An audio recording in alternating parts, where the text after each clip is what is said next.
crack on with the training because we've got quite a bit to get through. So over to Alia. Hi, I'm just gonna I'm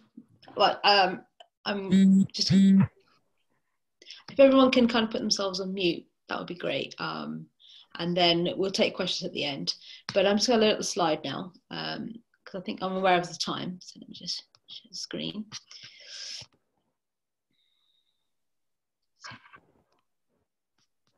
Okay, here we go. Sorry, I'll just go back.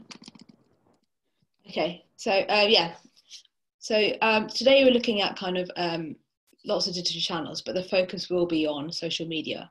So this is the kind of agenda. I'll be talking for about an hour, and then we'll have a break for questions right at the end. So let's just crack on. So first of all, why social media? Well, because as a community or charity organisation, building trust and transparency is absolutely crucial. You know, social media allows you to connect with your community, allows you to build relationships, and fundamentally it's about being open and transparent. You know, and that kind of greater engagement with your audience, that translates into kind of donations, more volunteers, more advocates, and stronger word of mouth.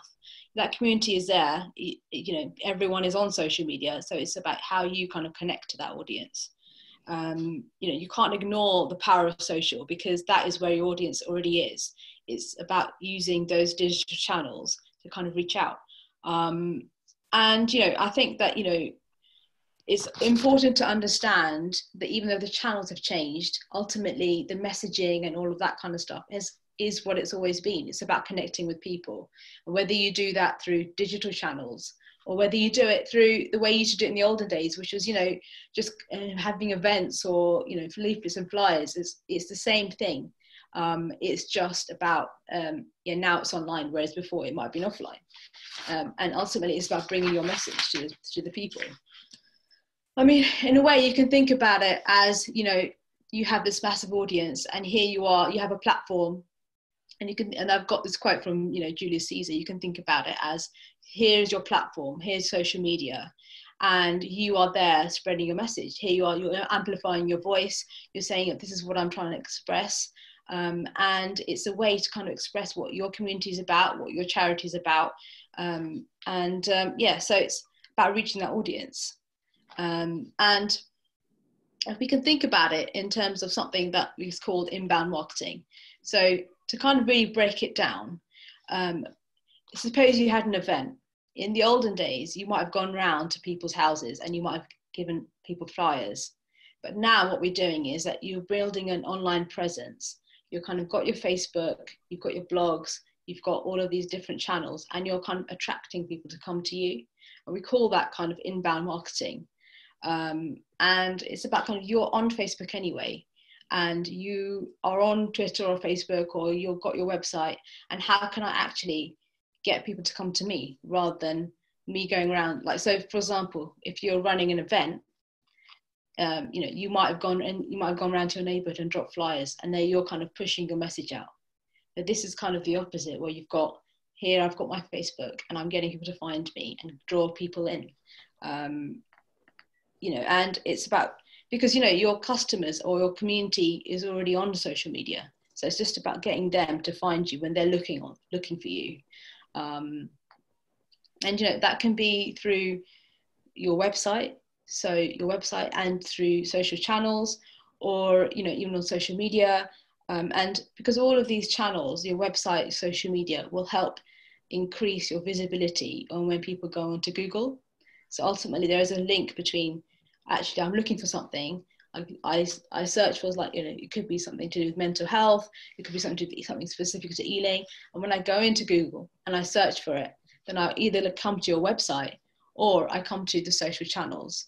So, you know, and so you know, like, although we've got this term inbound marketing, it's actually something very, very simple. What it is here is my content and I want you to come and find me. That's all it kind of comes down to, in a way. Okay, so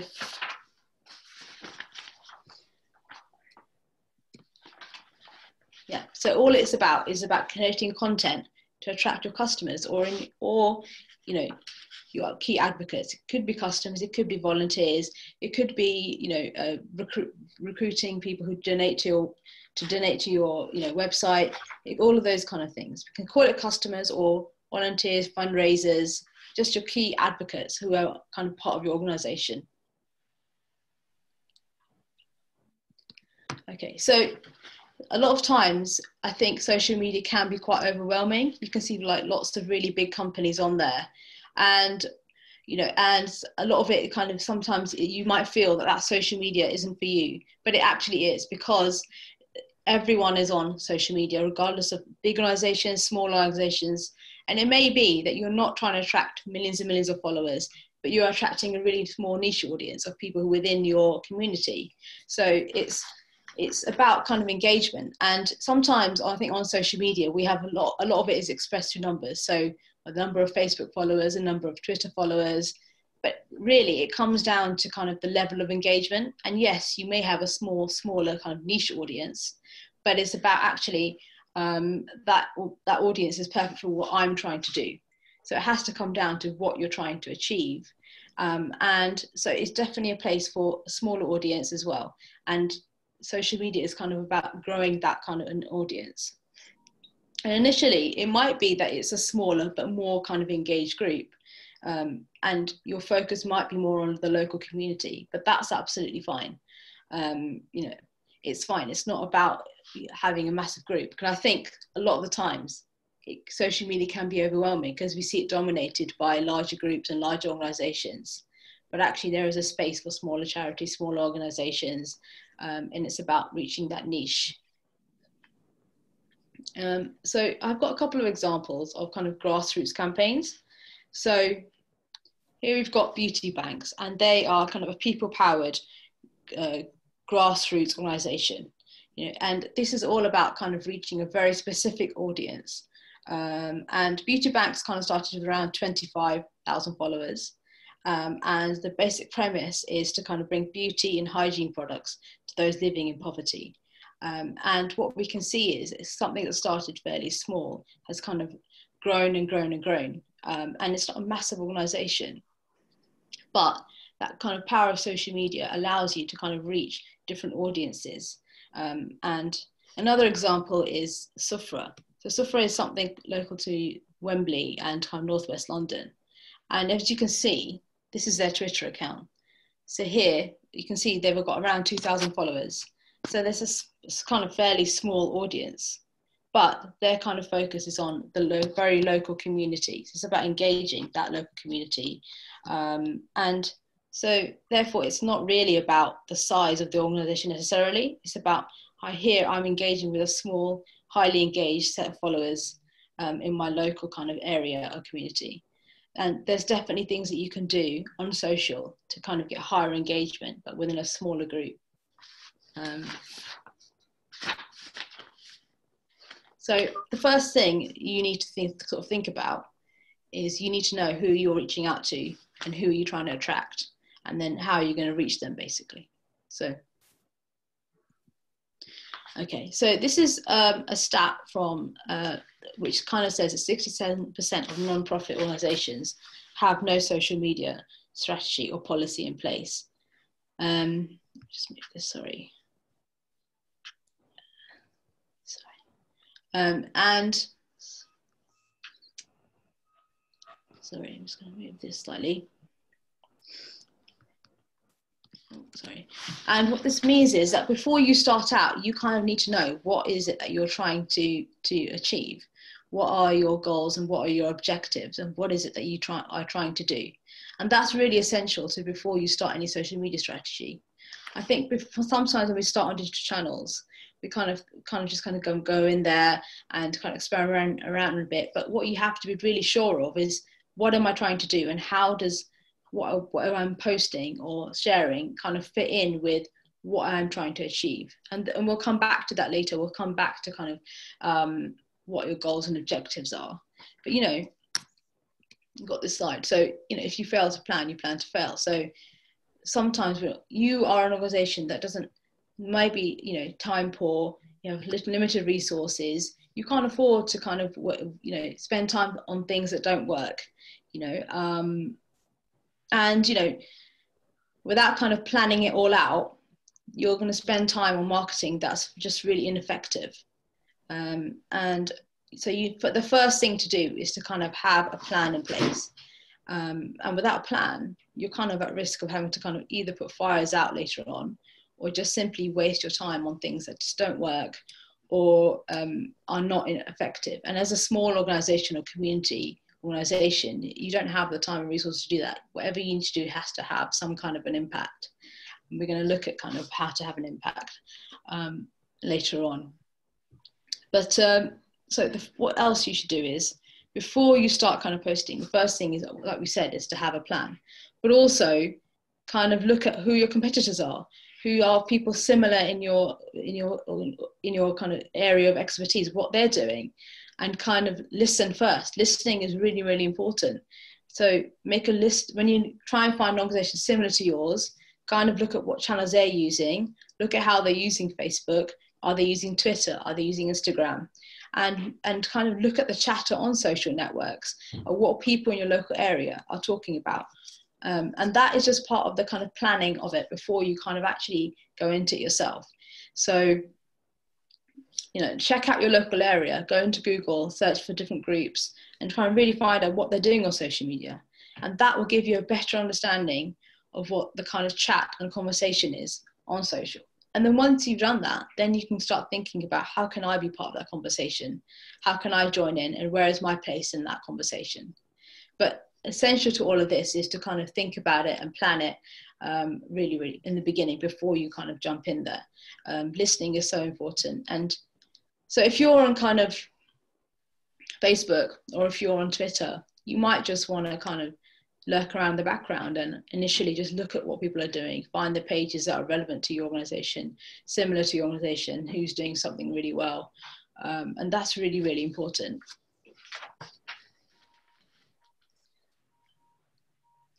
So yeah, so before you begin, plan and understand why you're on social and what you want to do. Time is money, and planning can make it that much more manageable. Because you don't want social media to be a time sink. You want to understand what your goals are. Right. And you're short of time, you have limited resources, and so setting out those goals and objectives can dramatically increase your outcomes.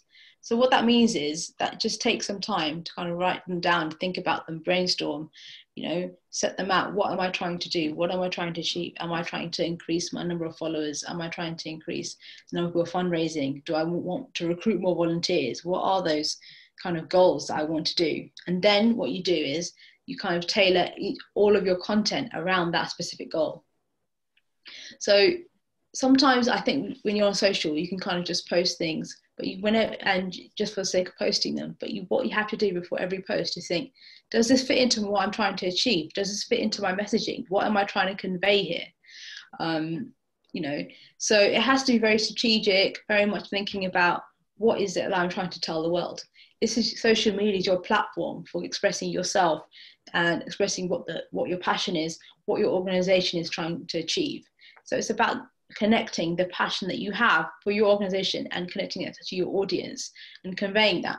Because you might be very, very passionate about your cause or your organization, but some things just need to be spelled out. You might be really, really passionate about something, but unless you can communicate that to your audience, you're not going to draw them in.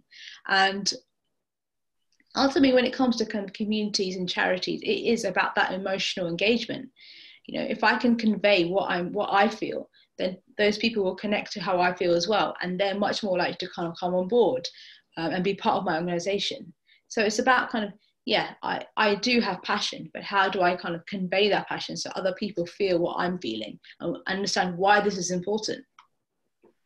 So we've talked a lot about kind of goals and objectives and setting them out, but now we're going to discuss what those kind of possible goals and objectives could be, and what are those things that you might hope to achieve from social. Because I think sometimes it can be quite difficult to see the big picture and kind of understand, why am I on here? We can't just simply be on there because everybody else is on there. you know, it has to be like, this is the reason for, this is why it's important for my specific organization and why it's important for me to be on there. And it's very specific and very kind of aligned to what your organization is doing. So here we've got this chart kind of shows what are some of the top goals for social. So these are kind of what people kind of hope to achieve from when they're kind of going on to social media. So for 70%, it's about simply kind of increasing brand awareness, making people aware of their brand, aware of their organization, and just kind of posting so that more people kind of find out.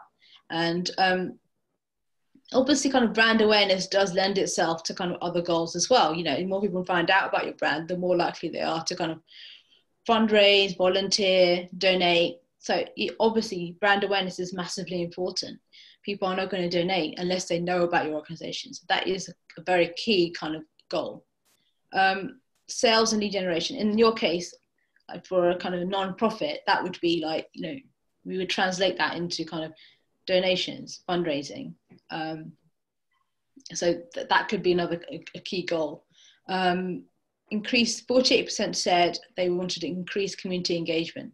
So that's just getting more people to engage with your brand, engage with your company, kind of comment, you know, message you, you know, just to kind of engage and connect with that audience a lot more. For 46%, it was about growing my brand's audience. So I've got this organization, but I need to tell everybody about it. It's all very well that I've got this organization now, but if nobody knows about it, then I'm not going to be, then who am I really speaking to? I need to have an audience in the first place to kind of communicate my message. And then for 45%, it's about increasing web traffic. So what that means is that, you know, your main place where you might start digital might be social media, but it could equally be your website, because your website is kind of where the main place where people are going to go to find out information about you. And you need to make sure that your social channels connect with the website. So, you know, and you might not have a website yet, but it might be something on your priority list. But for example, if you do have a website and say you've used, I don't know, like Wix, or you've used Squarespace to do it, you have to make sure that those links that go from that website actually go to your Facebook page. Because very often, if you start a website on Wix, it'll go default to the Wix Facebook page. So you've got to make sure that any kind of link from your website goes to Facebook or Twitter or wherever it is, and vice versa. So if you're on your Facebook and your main aim is to get people onto your website, to find out more about you, to kind of donate, to read your blogs or whatever it is, make sure that all those links are kind of aligned and that they all kind of work with each other. That's really, really important. And so now we're going to kind of look more at kind of goals specifically for non-profit organizations. So, you know, and this is a quick task we can do. I've got my timer here. So just 3 minutes. You can kind of, I just want you to spend very, very quick 3 minutes writing down some of the goals for your charity, for organization, and what you hope to achieve from social media. And this would be 3 minutes. I'm going to time it, but also it's a kind of a first port of call for you to think about it. And you can definitely spend more time thinking about it after this presentation. But just initially, it would be great for yourself to kind of just think about, what am I trying to achieve? So let's just take 3 minutes to do that. I'm going to put a timer on. And hopefully you all got a pen and paper or your phone or whatever it is, and then just take 3 minutes to write down, why am I trying to be on social media? Why am I trying to be on digital? And what is it that I'm trying to do? So yeah, I'm going to leave for 3 minutes to go for that.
Okay, we've got 10 seconds left, so this is a countdown clock moment. Just wait for that. Okay, so hopefully you've written down some of your goals, and this is definitely something you can revisit afterwards, but this is just an exercise to get you thinking about it, because you'll be surprised at how many people don't actually think about what I'm trying to achieve before I actually go into social media. And it's really important. And now we're going to look at our social media strategy board. Oh, sorry. And we're going to discuss some of those goals and objectives, and we're going to go through this. So this is our social media strategy board. So firstly, we have sharing news and updates. So a very basic kind of way of what you might share on social is the news and updates about your organization. This is kind of thinking about, again, this comes back to actually tying it all into one platform. So you might be having kind of events, you might be having different things are happening with your organization, but unless you actually tell your customers or key advocates or people who are interested in your organization, they're not going to know about it. And you have to ensure that all of that is shown on social. So you don't want people to kind of go onto your website and see one thing, go onto your Twitter account and see another thing, go onto Facebook. You need to go and you need to kind of have it all onto one, because you might be running an event, but if you can't see it on your social channels, then no one's going to know about it. And if you think about the way that you actually go on and find out something, you might go onto Google, and then you might search for like a particular event, and then you might see it on the website, or you might see it on social. But as a person searching for something, you kind of want to see everything on one. You want to know about what that organization is doing. You don't want to have to search too much for for something and not find it. So the easiest way to do that is to make sure that everything is aligned. On the website, I'm having this event. On Facebook, I'm having this event. Don't make people search for something and have to keep searching and not finding it. Make sure all of that information is on there. You're running an event, or something amazing happened with your organization. Make sure people can see it. It's very basic, but you'll be surprised at how many people don't actually have different kind of messaging on their website, different messaging on Facebook. Make sure it all aligns. It's really, really important. Recognizing your brand. So again, is that recognition is really important. You can't spread your message unless people recognize you and know what you're all about. And it's really important to kind of think about how people now are using these different channels. So, people kind of don't just use one channel now. It's not just about Facebook. It's not just about Twitter. They kind of, yes, they'll use one channel for, so for example, they might use Instagram to see lots of beautiful pictures, but they might use Facebook for getting news and updates, and they might go use the website for something else. So your brand is to recognize across all those different channels. And ultimately that helps to build up a picture of what you're all about, inform your audience, and kind of build a complete picture of, this is what I'm about, this is what I'm passionate about, and this is what we're doing. Okay, so next on our board is encouraging fundraising. So you can use social media and your website as well to kind of give updates about fundraising events, encourage your partners and supporters, engage your, use it to update about your fundraising events and encourage your partner supporters to engage in fundraising efforts. And that's something that Sufra, for example, which is a food bank, does really, really well. They've got their main website, but equally when you go onto their Facebook page, when you go onto their Instagram, they're updating you constantly about what they're doing. So wherever you are as a kind of, I would say customer, or even a fundraiser or a donor or whatever, you kind of know about what they're doing. And fundraising is a massive part of that. As we'll see later on, different channels lend themselves better to different objectives, and we'll kind of see that Facebook is great for fundraising because it's kind of integrated within their platform. But we'll come back to that in a bit. Recruiting volunteers. So if you are looking for volunteers, you've got a massive pool of interested people, and it's just about using those social channels to kind of say, actually, we do have availability volunteers, please do join us. And recruiting not just volunteers, but recruiting people to your cause and conveying how you feel about that. It might be volunteers, but it might also be people who are engaging with your brand. So building trust. This is a big one, especially for non-profits. If you're a charity, or your whole kind of business or community is built on that trust, you're essentially asking people to buy into your cause. You're asking them to volunteer either their time or their money. And so trust is really important, because, you know, you need to be really transparent about how you're using their money and what you're doing and how you're using their time and the good work that you're doing, because you're asking people to donate to your cause. You want to be sure that they know what you're doing with their money and what the kind of good work that you're doing. Because trust is massive for most organizations, but for charities and non-profits and communities, it's absolutely massive. You're making a difference to people's lives. Increasing, this is, we talked about this before, but increasing traffic to your site. So if your main objective is to get more people onto our website, you need to think about which channels will enable you to do that. And so, you know, if that's your main objective, then Facebook and Twitter and all these kinds can really massively help. But it may be that that isn't your main, like a lot of people said, they may not have a website yet, and the main way to engage might be through social channels first, but that's absolutely fine. But that is one of the possible objectives that you could have from social media.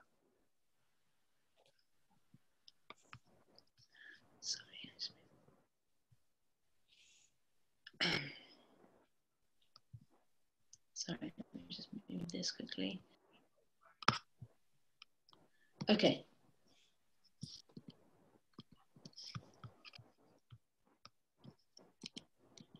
Let's go back to this, sorry.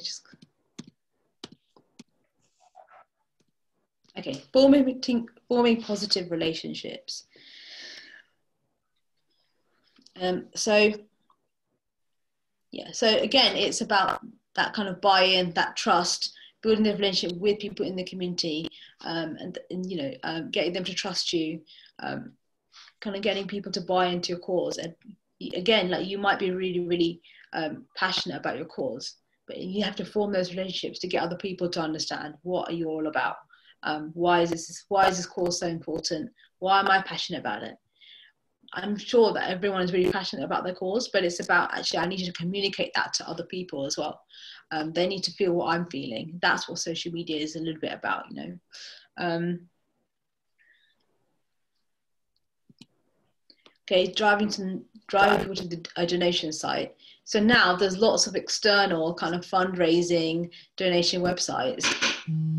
And so, you know, one of those things for social might be driving them to another website where they're able to donate money, or even sign up to some kind of fundraising efforts.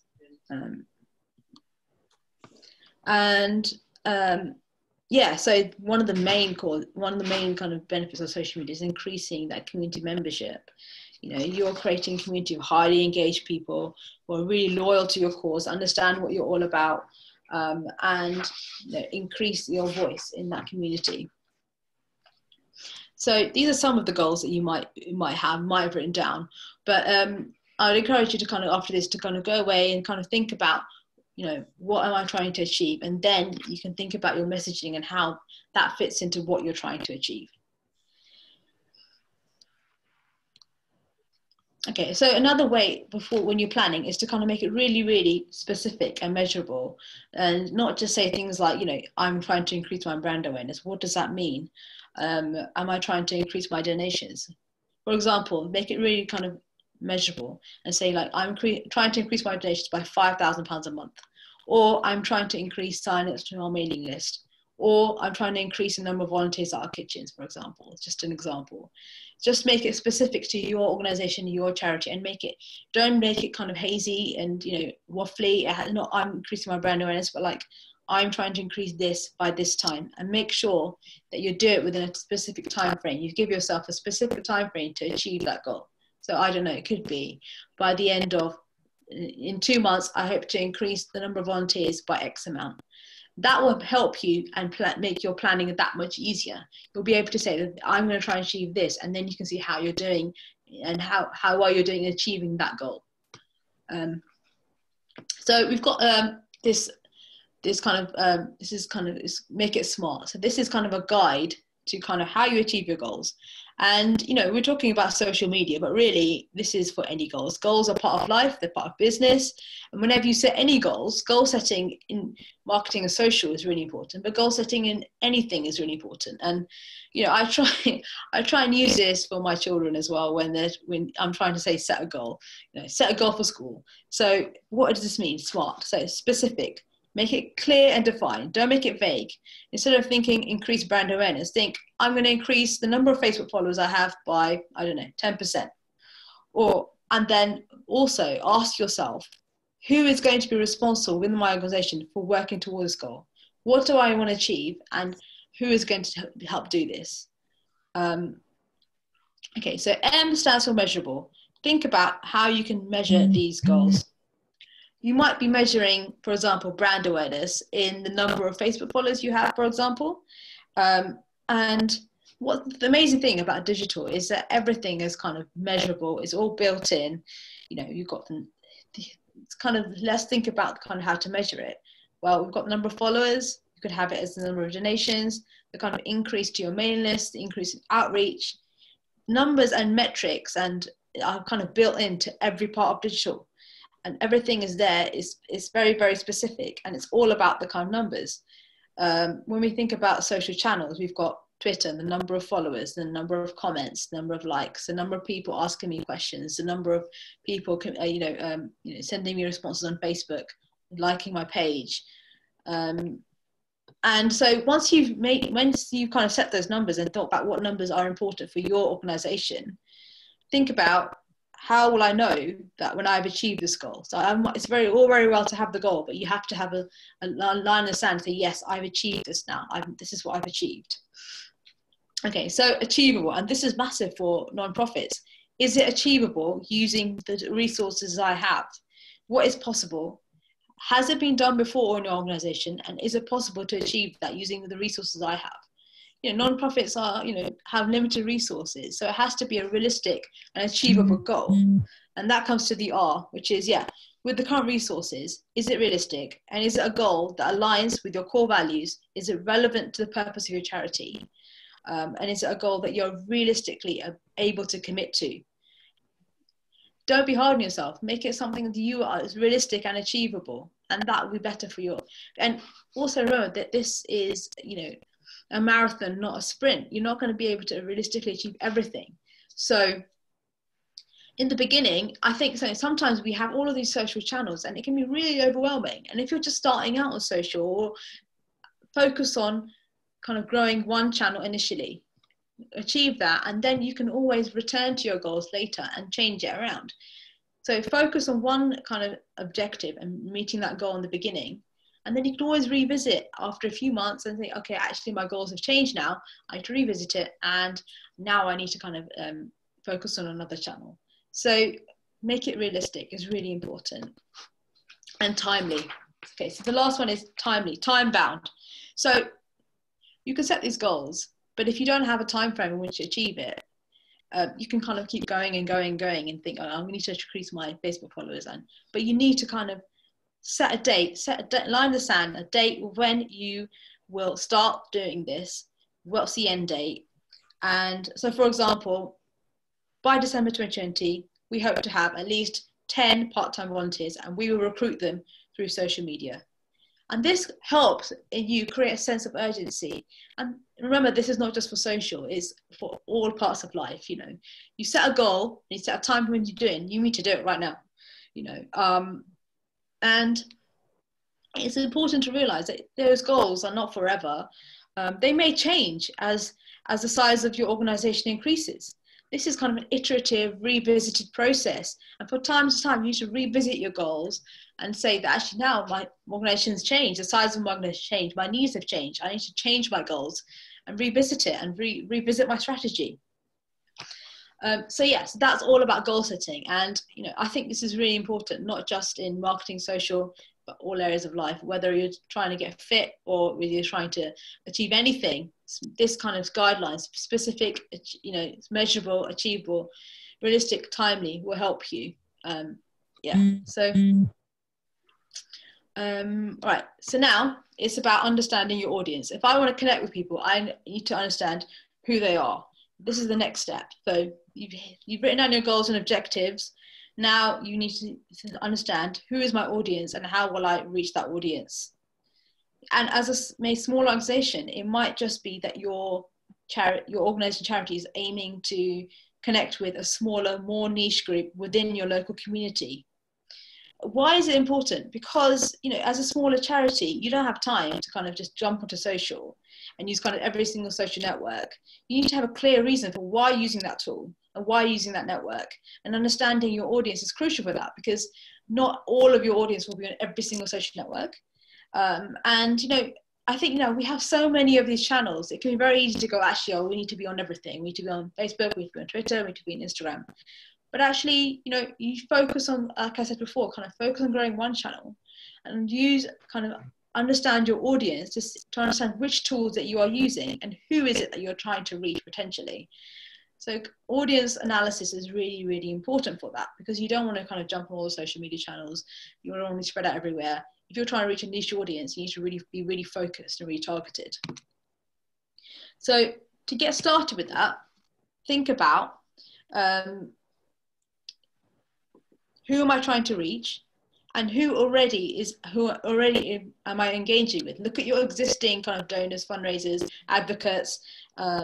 These are the two main questions you need to ask yourself. Map it out. Map out who you're trying to reach, and once you've mapped it out, look at all of those kind of audience, who that audience typically and how they engage.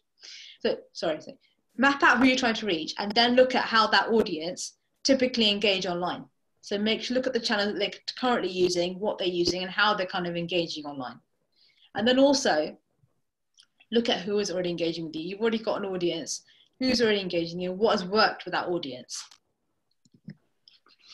So looking at the audience will help you create personas. And what that means is you're creating a typical person this is a typical person who engages with my company, or my organization, or my charity. This is a typical person. They're typically within these parameters.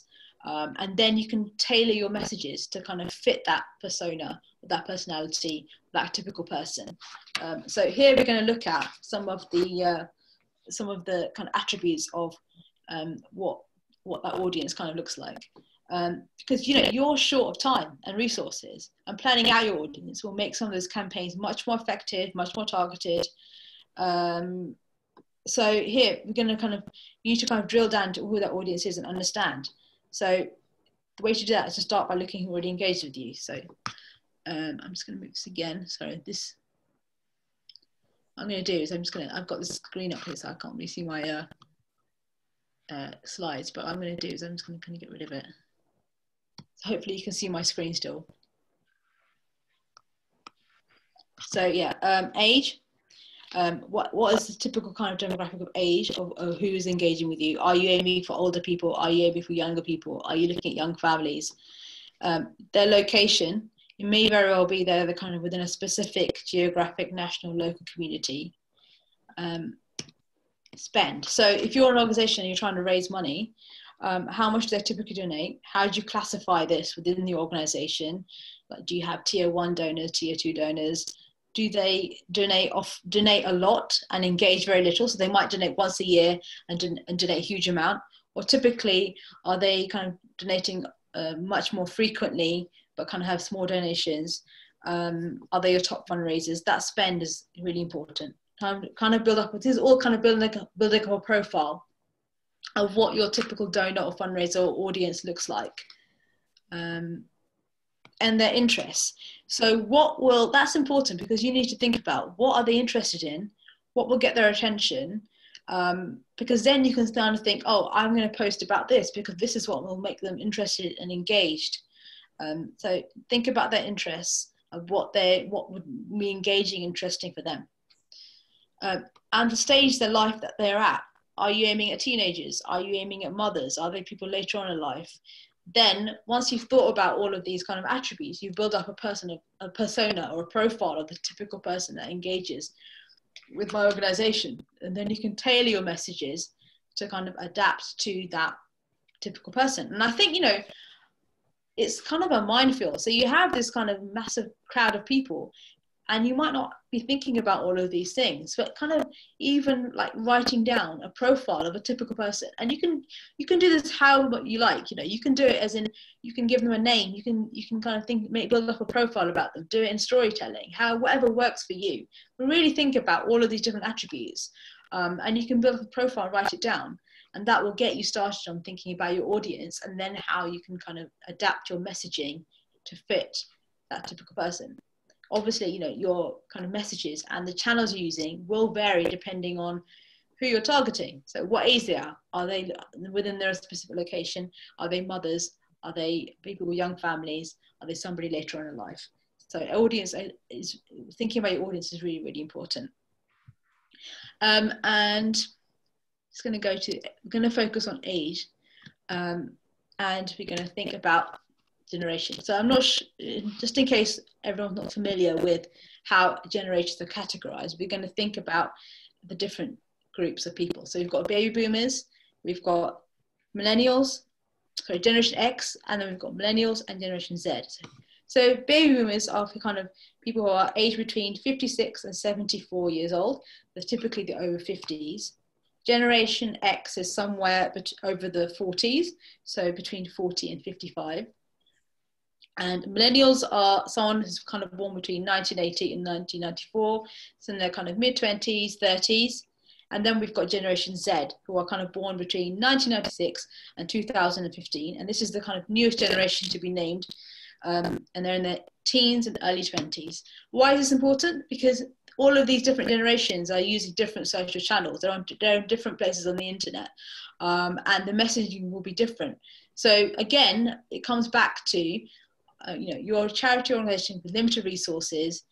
Is it worth my time money to be on Instagram, or is it worth my time money to be on TikTok? Who is it that I'm trying to market to? If I'm marketing to be baby boomers, that kind of engagement will look very different to if I'm engaging with Generation Z. You know, really think about it. You're a small organization and a community. You don't want to waste your time on Instagram or TikTok if it's not working for you. You don't have to be on every single channel. You know, it has to be what works for your organization and what works well. And part of that is kind of thinking about who are organizations similar to me also engaging with. You know, it may be very well that maybe Facebook does work for you, maybe it doesn't work for you, but thinking about the audience will help you start then thinking about which channel should I be using. So I've just got an example of, for example, so this is the NCT Big Push.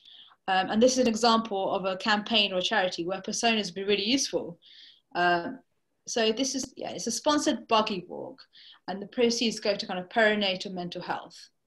Okay, you know, you might not be a mother to donate to this cause, obviously, but arguably as a small charity who's short of time, it's might be worth your while kind of pursuing and prioritizing a specific group. So in this case, it's people who are, you know, first-time mothers. So, and because Big Push and is through the NCT, maybe I'm only targeting millennial and generation first-time, very young mothers in the northwest of London. Making it more targeted will make sure that you kind of are reaching out to the group that's more likely to engage with you, and will, because obviously, you know, you are short time. If you're, you know, running along a buggy walk in the northwest of London, you want to attract people in that local area. So here we've got a kind of goal in mind. We are aiming to attract frequent, highly engaged donors who donate little often with an interest in perinatal mental health. And even going back further, we're hoping to attract millennial and generation first-time mothers in this specific location who are willing to kind of have the money to travel out to do this buggy walk. And it's very specific. So just thinking about that audience. Obviously, there will be people outside of that group who will be donating and engaging with you. But as an organization, you probably want to kind of prioritize who is more likely to engage with you the most, you know. So now, I'm aware of time, so we're going to start doing the section on the overview of social media channels, and after that we'll have some questions. But I'm just going to start off on looking at the overview of the different social channels now. Okay. So again, just the ones we're going to cover today are Facebook, Twitter, Instagram, YouTube, Snapchat, TikTok. And we don't need to use every single social network. Hopefully this will help you pick the networks and channels that make sense for your audience, for your brand. We're going to go through some of the most relevant and prominent social networks. And as we go through them, please do try to think about each channel. Does it make sense for you? Should I be on here? And you know, whether you need to have a presence on these channels. We'll discuss each one in detail. Before we start, we're going to discuss hashtag. Okay, so for those of you who don't know, oh, sorry, I'm getting doubled sound. A hashtag is, yeah, that's okay now. A hashtag is a word or phrase that's, you've got the hash symbol in front of it. And this is used to kind of categorize topics in Twitter, Facebook, and Instagram. And it gives you visibility on all the posts and tweets related to a particular topic. Now, let me see if I can just show you an example of what that looks like. Let me see, hopefully you can see my screen still. But go into Twitter.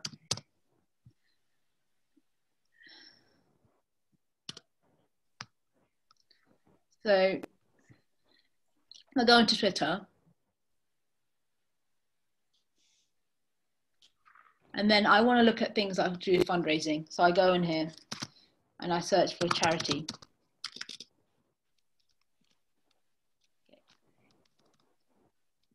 Spell that properly. And here I can look at all of the specific tweets that are related to charity, donation. And I can make it even more specific. I can kind of go back here. In the same screen that you were showing before. Oh, sorry, what was that? I think it's showing the same old screen. Oh, okay. Just sorry.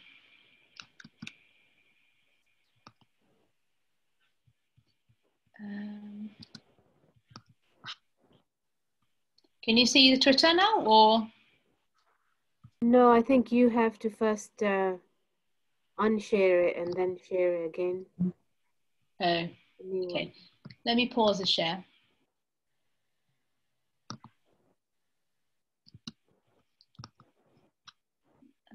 Oh, new share. There we go. All right. Sorry.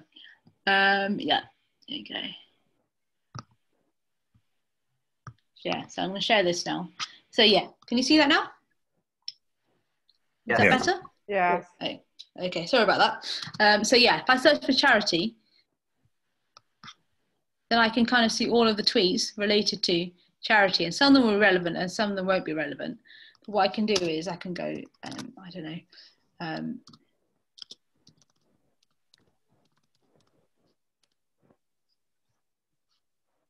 then I can see all the things to do with charity and mental health.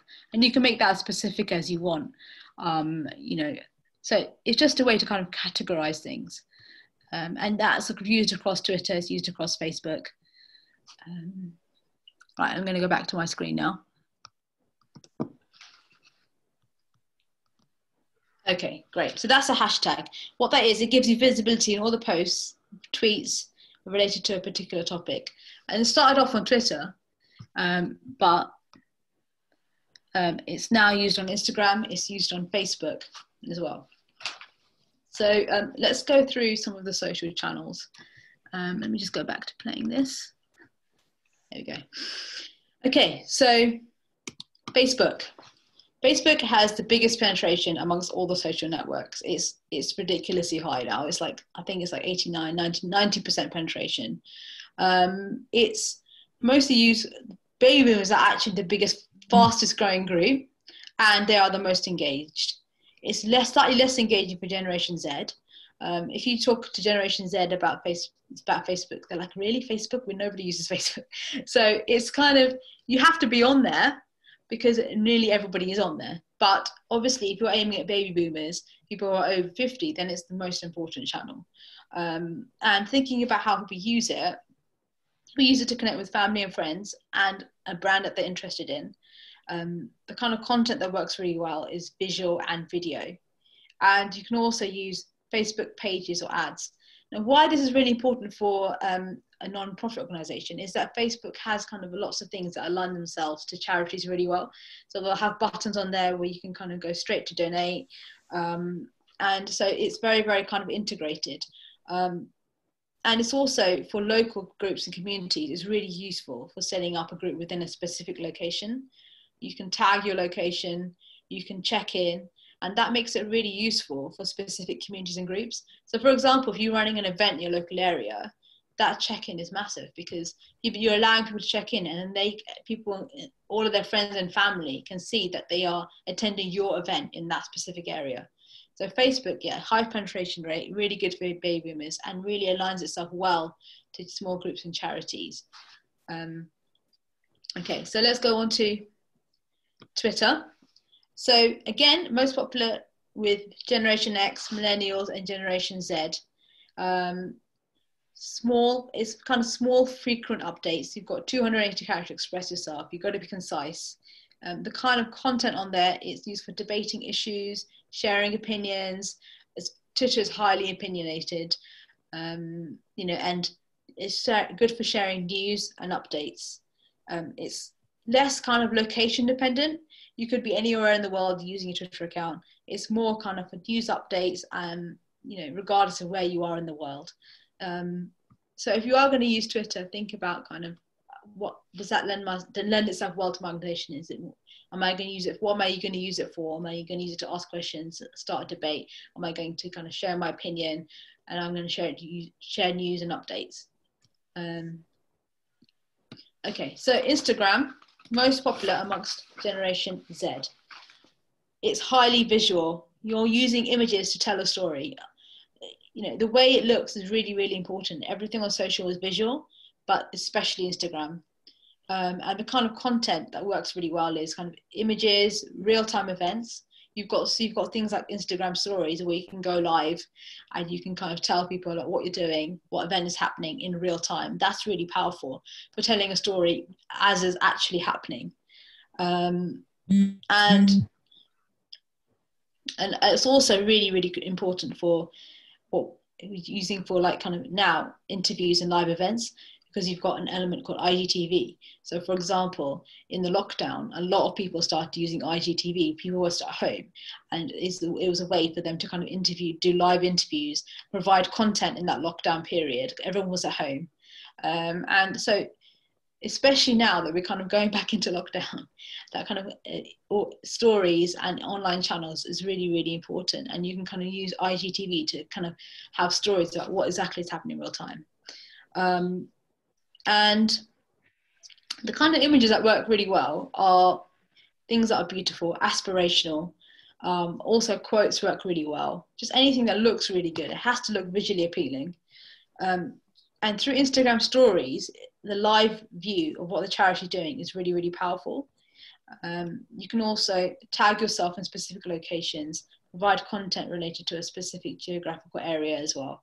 The tagging of the location, again, is important in Instagram as well as Facebook.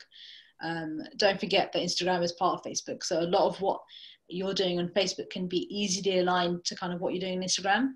So for example, if you're posting an Instagram story, you can ask Instagram to go and post it to Facebook, and in the beginning where you might not have a dedicated kind of Instagram strategy, it might just be that you're kind of, whatever you're sharing on Facebook then gets sent to Instagram as well. But those two channels work really well together because they're part of the same organization, don't forget. Okay, YouTube, again, really high penetration rate and really powerful kind of for all organizations. Video content, I think everyone is using video content. It's really, really engaging. There's actually stats to show that kind of video content is much more engaging than other social channels. With video content, it's kind of a window into the charity's work. You're trying to engage people, it's much easier. We all have a short attention spans, unfortunately. It's much easier to watch a video than read a piece of content. If you want to kind of be really targeted, really engaging, video is great for that. You can use it for promotional videos, you can use it for interviews, and you can use it for informing and engaging your audience. The kind of practical how-to videos work really well. So explainer videos really well. If you wanted to have a video that explains what your charity does really quickly, you can point them to YouTube or point them to a video. And then obviously you can also have that onto your site as well. You want to quickly explain what your charity does. Video is a great channel for that. Because also it's one thing kind of writing it on social and writing it on your website, but YouTube allows that passion to come through. Social media is ultimately about people connecting to people. When I hear an interview or I hear someone talking about my cause, then I'm really much more connected when it's video. And also the ability to tell stories about real people, that's so engaging. You know, you can communicate that through social channels, of course, but when I see a real person video really talking about their cause, that's really, really engaging. The kind of openness and transparency is just really powerful. So YouTube definitely is worth considering. But also now these days, we all have access to a camera phone, and you can kind of, it's a lot easier to kind of produce video content than it was before. So it doesn't have to be high level, high production. It can just be you on a camera phone in your house talking about your cause. And that can be really powerful. You know, we have examples of lots of organizations that have started out on YouTube, literally a camera phone, and had a massive audience. Again, it doesn't come down to production. It comes down to, am I being real? Am I being open and transparent? And, you know, what am I talking about? Because that's much more powerful. The emotional engagement side of it is much more powerful than maybe the production values. You are so passionate about your cause, a video can really communicate that really, really well. And sometimes that kind of passion may not come across in a Facebook page, but it can come across really well in YouTube, especially if you've got someone in an organization who's kind of willing to talk about their cause and has a passionate way of speaking. That's really, really effective. It's kind of the fastest way to get people to kind of engage with you and engage. Why are you doing this? Why have I started this organization? And why is this so important? So yeah, YouTube definitely, you know, really, really important. Now we're going to go look at a couple of the other channels. So these are up and coming channels, but they may or may not be effective for your brand.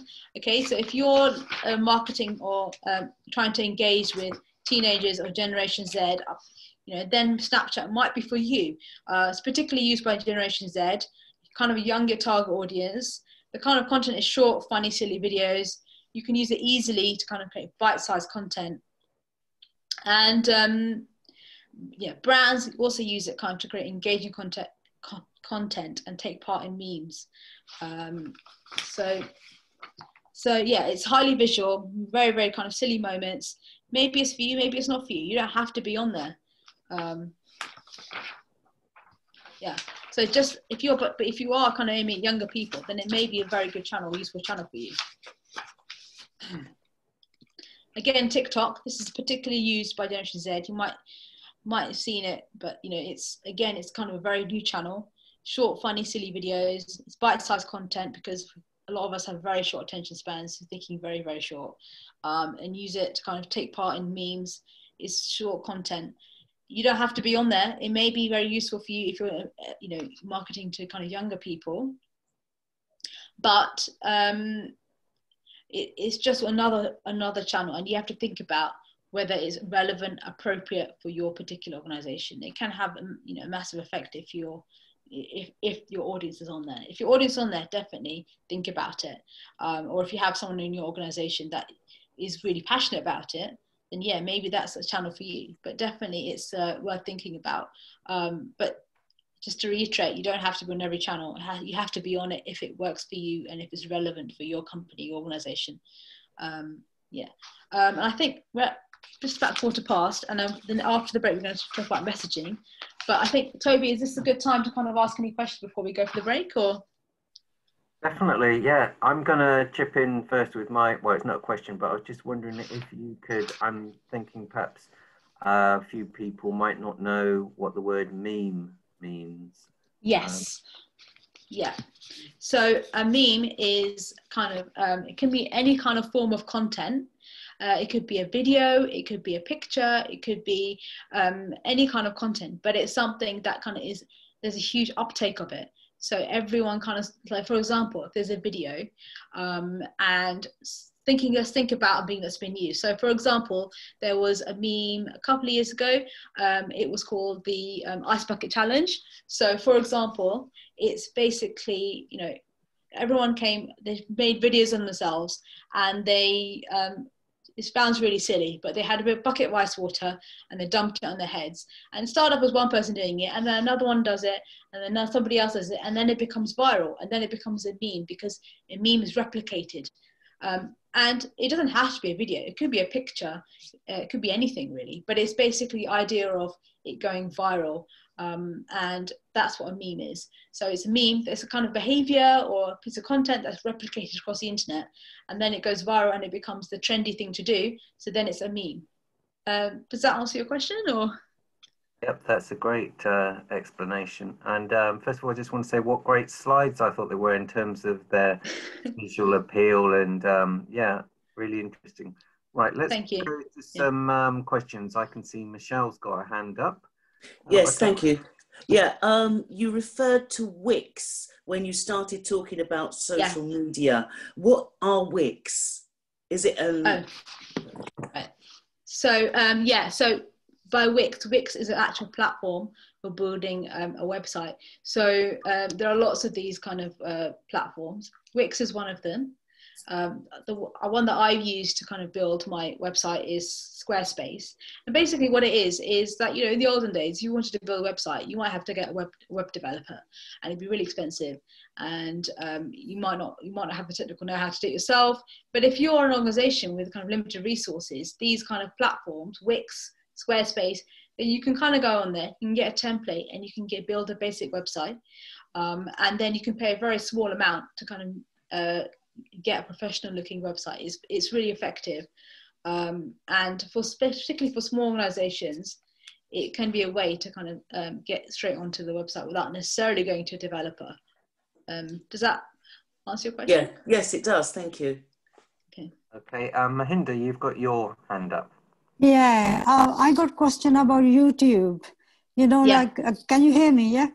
Yes, I can hear you. You know, how, you know, like if we put something, videos and all that on the YouTube, how would people know that we are there? They have to search for it. So how do you let the people know that we got this video, promotion video on the YouTube? So that's what my question is. Okay, so once you have that video, there's a lot you can do with it. So you can upload it to YouTube, but then you can also share it on Facebook. You can share it on you can email it to people. You can, if you've got, you know, so it's just, you've got that, it's on Facebook, sorry, it's on YouTube, and definitely some people will go into Google and search for it.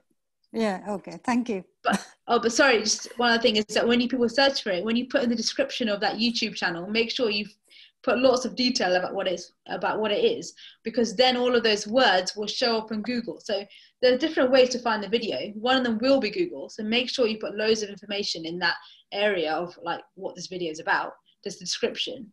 But then equally, you are in the driving seat in terms of sharing it. You can email it to people, Facebook, send it to your family and friends, send it to your WhatsApp group, whatever it is. Can you post the videos on the Instagram as well, or the link to the, you know, on the Instagram?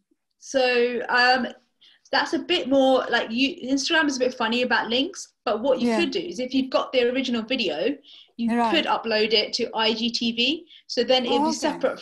Yeah. So then you on your Instagram page, you have a section, we have your main feed, and then you have IGTV. So what I've done in the past is we had like an interview and we've uploaded to YouTube so people can find it on YouTube. But also we've had it on our IGTV channel so that you can go in and do that. So it's just about, if you've got that file, then you can kind of it's quite powerful and you can do a lot with it. Thank you. Any more questions? Yes, sorry. Just IGTV, what exactly is that? That's part of Instagram, right? You were saying? Yeah, so it's a recently introduced feature. They've kind of made it a bit bigger, but so IGTV is the video content part of Instagram. So when you go onto Instagram, you've got your main feed, which is kind of very short videos.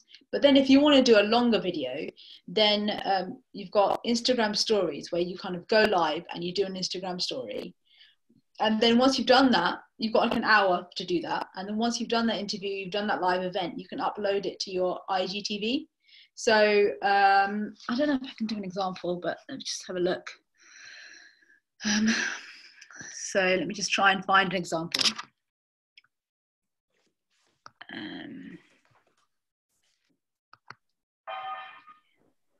So let me just try. Well, you're looking, I was just going to give some feedback that I thought was really interesting. Some of the things you were saying in terms of when you started, Aaliyah, saying about it doesn't matter so much about the amount of people you've got following you or visits your website. It's about making that connection. I think that's so important because lots of people think, oh, I have to get, you know, loads of followers on Instagram but what's the point of having a huge amount of followers if you don't engage with those people or they're not the right people? And I think it's so important what you said about even if you have a small amount, but they are the right people on the right platform and the right message. I think it could be quite overwhelming for people with social media. And I think what you've given here is a great overview, and it's about cherry picking. Because so many people think, oh, social media, where do I start? So time consuming, and you know, it's the last thing on people's to-do list when they're running small organization community groups. But I think it was really useful what you said about picking one. So for example, the Facebook and the baby boomers, and you know, so straight away you can think, oh, they are the audience, or it might be TikTok, or if it's about young people and mental health, but straight away you can know about the area to focus on, and then getting the right messaging and what you want to achieve. So the whole time you're getting more and more and more focused. And definitely, focus is hugely important. And your message, and then just connect. Don't worry about everything else. You can't do all the channels, and it might not be relevant to you and your organization at all. So it's just find the right channel, connect with your audience, and think about what you want to achieve. And I think you've outlined that really well in this morning's training. So I hope everyone else feels I've got a question. I've got a question. Go ahead, Kenneth.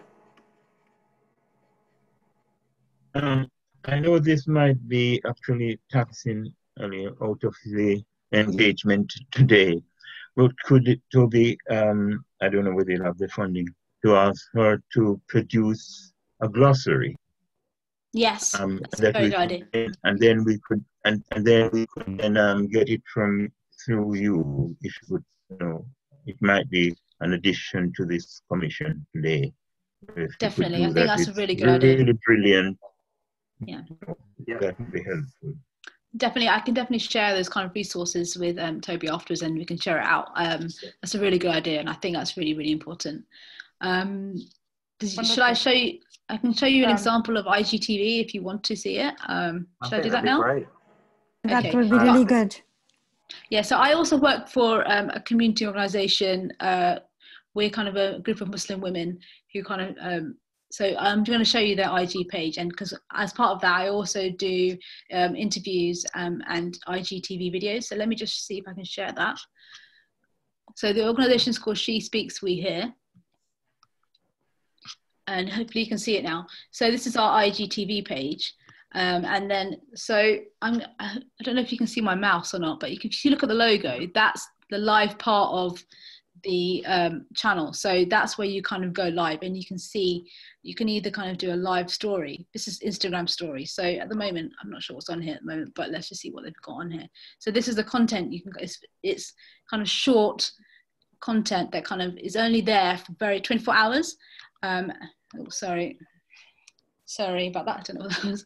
Anyway, so here you can see the main feed, which is the main part of Instagram, and it's just kind of mainly pictures. But then if you go on to here, IGTV, we kind of do live interviews as part of She Speaks We Hear. And it's normally like around an hour. And I've done that myself. And then once I've done that, it's live. So people can kind of come in, ask questions, and we actually take live questions. And then we save that. So we save it to IGTV. And here are some of the examples of the kind of interviews you've done. This is one I've done. And these, yeah, so they're live interviews and you can kind of watch them back afterwards. Now, what's really important is that Instagram doesn't allow you to have that file. So when you do that video, it's only on Instagram. You won't be able to upload to YouTube. But for example, like this is an interview I did for VE Day, this one here. And this is actually a file I had. So I uploaded it to IGTV, but it's also on our YouTube channel as well.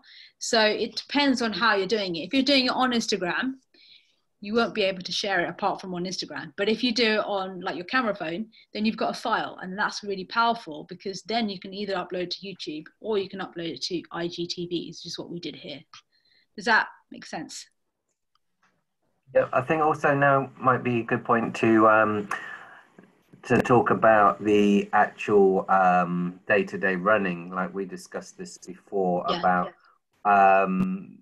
this is the difference that and the value that a volunteer can make, because it does get very technical with all these different platforms, and this is the value of a younger person who can come in and do this for organizations and community groups. But Aliyah and myself were discussing the importance, though, of making sure you don't hand over the project, the entire social media project, to a volunteer, because it's really important to get involved in the things we've looked at in terms of the planning and the content. And this is something that you can just, you know, pen and paper, jot down these things and then think about the content. It's really important for you, and the messaging. So to think of it as if you would, you know, writing these things down on paper, you don't have to have the technical expertise to be able to deliver these messages, but please don't pass over that messaging and the content to a volunteer, because it's so important, and you don't need a particular skill set to be able to plan that content. And you know, you are the one who knows about your organization or your aims, and you probably know well your target audience. So make sure you think about, okay, and have discussions with the volunteer. These are the messaging, these are the sort of stories I like to do, talking about, oh, let's do some videos about X, Y, and Z, and then working with them in tandem, get them to deliver the messaging. But please do keep hold of that part of messaging and content, and having a plan and knowing where you want to, what you want to achieve, going back to those SMART goals. These are all things that you don't need the technical insight. So please do keep that within your grasp, and because it's so important that lots of organizations will just get a volunteer or an intern and just pass everything to them. Here you go, you do the social media. And it really should be you working with them in tandem to make sure that it works well. Annabelle, you've got your hand raised. Well said. Right, thank you. That is really important aspect, and I really love that. Sort of, Aliyah, thank you very much. The slides that you've done, everything was literally spot on, and it really goes to show how the world is actually becoming much more digital, and we need to be in tune with it. And for that, coming back to my question, how exactly do you, as an organization, you know your target group and you know exactly what type of a niche community that you need to get to? How do you do the sort of, how do they get the numbers in terms of which platform are these people mostly in? Okay, so in terms of the Somali, I'm just thinking of the Somali community, because that is who I'm actually helping, and that is who I'm targeting. So I have Facebook, Instagram, and Twitter, and I'm actually sort of equally sort of busy in sort of all of them, the same content, everything. But where do I get the sort of the numbers in the persona? Okay, so so if you're using all of those channels and they work really well for you, then that's absolutely fine if you're getting good results from all of those channels. But I was more kind of in thinking in terms of where you start out. But in terms of kind of building up that persona, if you've got an existing group of people who are already engaging. Kind of look at the typical person that does engage with you, and also if there's specific ages that engage with you, specific kind of things that tie them together. So yes, it may be a Somali community, but the kind of older end of the Somali community might be more engaged with Facebook. Whereas if you're aiming for younger people, there may be a massive group on Instagram. So it's just kind of thinking about what are those kind of common traits that are fitting with my audience. And, you know, but if you're using all of those channels and they're working really well for you, that's great. And you're getting good results, that's fantastic. But it's more kind of, if you need to, in the beginning, you need to prioritize a specific channel. If you are aiming for older people, then Facebook may be your bag. If you're kind of looking for younger people within the community, then you have to kind of be on Instagram, because that's where more people are engaging. Yeah, what I wanted to do is actually sort of a drill down to the fact that I'm actually sort of giving them a messaging, sort of earlier you showed us the mother groups with all the prams and stuff like that. I want to give that imagery, and I'm just thinking, how do I get to find out where the most, you know, sort of, I know the Facebook that is working for me very well, but it's actually older generation. And when you're thinking about the mental health, I need the older generation, but I also need the Gen Zs and the millennials and all these groups to actually sort of thrive. Is there a particular platform that you go to trying to find out exactly the sort of the measure, the quantitative measures of which platform that I should actually target different messages to? So in the next half of this section, we're going to talk about messaging. And what I would say to you is, if you're targeting different groups, then you have to tailor the messaging. So many times on social media, I've seen, like for me, I'm on quite a lot of social channels, to be honest. So I've seen I've seen on Twitter, just kind of a link to someone's Instagram post. But actually, the way my persona on Twitter is very different to my persona on Instagram, very different to the way I engage on Facebook. So because on Twitter, I'm more of a kind of political, and I talk about my opinions. I wouldn't do that on Instagram. Instagram is all about my food, my beautiful pictures, and where I've been on holiday. And Facebook is more about what I share with my family and friends. So it's coming down. Yes, you can target all these different groups, but if your older community may be better suited to, your messages might be adapted to kind of Facebook, because that's where your older generations are. But then on IG or Instagram, you might be a bit more young, you might be a bit more kind of aiming for younger groups, more visual, more about aspiration. So we'll come back to kind of messaging, but yeah, so it's about tailoring your messaging for those different groups on different channels. And if you're aiming for lots of different groups of people, then like you're saying, you might need to be on more than one channel to do that. Thank you. Dana, you've got your hand up. Oh, we can't. Oh, sorry, you're on mute. Sorry about that. I just wanted to ask about privacy and copyright. So if you post something with people in it, and then would other people be able to share these photos or videos with these people in them? Yeah, so yeah, so that's really important, is that if you are going to be sharing the images of people, that you get their permission. So for example, think about any kind of organization where you have safeguarding issues or you have vulnerable people. You, like, even for example, when you sign up your kids to nursery and school, you have to sign a form that says that I'm willing to have my children on Facebook, I'm willing to have them on Instagram. So you must get permission to do that before.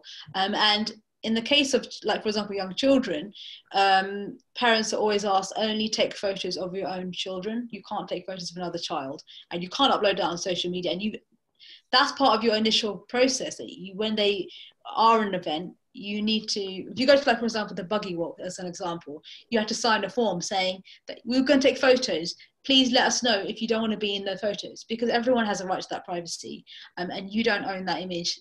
The person in the photo owns their rights to that image. Does that make sense?